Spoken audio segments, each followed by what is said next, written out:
Aujourd'hui, je vous présente un artiste chinois dont le travail explore la beauté et l'expression du corps humain.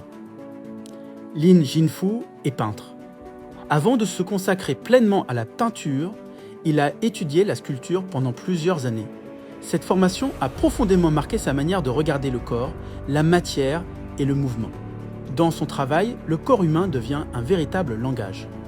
Inspiré à la fois par l'histoire de l'art et par la danse, il cherche à saisir, à travers les gestes et les postures, les émotions et les tensions qui traversent l'être humain. Dans un contexte où la représentation du corps peut parfois rencontrer des limites sur les réseaux en Chine, Lin Jinfu poursuit pourtant son exploration avec conviction. Pour lui, le corps humain reste l'une des formes les plus puissantes de beauté et d'expression artistique. Dans cette interview, il revient sur son parcours, ses influences et la place centrale que tient le corps dans son travail de peintre. Bonjour, je suis le peintre chinois Lin Jinfu. Mon travail se concentre principalement sur la peinture à l'huile du corps humain. Avant de me consacrer à la peinture, j'ai étudié la sculpture pendant environ 6 ans.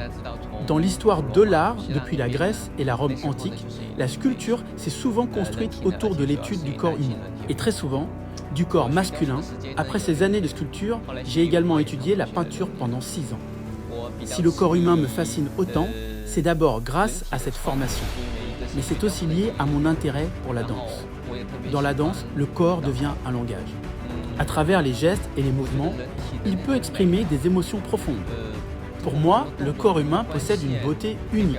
Je pense qu'un artiste doit créer ce qu'il aime profondément. Aujourd'hui, en Chine continentale, les œuvres représentant le corps humain sont parfois limitées sur Internet. 2 de mes sites ont été fermés, mais malgré cela, je continuerai à créer. Cet intérêt pour le corps humain vient peut-être aussi de mon histoire personnelle, mais il vient surtout de mes années d'études qui m'ont permis de comprendre la richesse et la beauté du corps. Je ne peux pas arrêter de travailler sur ce sujet. Je continuerai donc à explorer cette voie. Pour moi, le corps humain est l'une des plus grandes beautés du monde. Dans l'histoire de l'art, de nombreuses œuvres majeures représentent le monde. Par exemple, le David de Michel-Ange.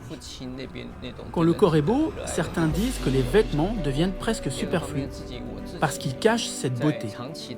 Bien sûr, certains éléments peuvent aussi la révéler, mais depuis des siècles, l'histoire de l'art nous montre un chemin consacré à la représentation du corps humain.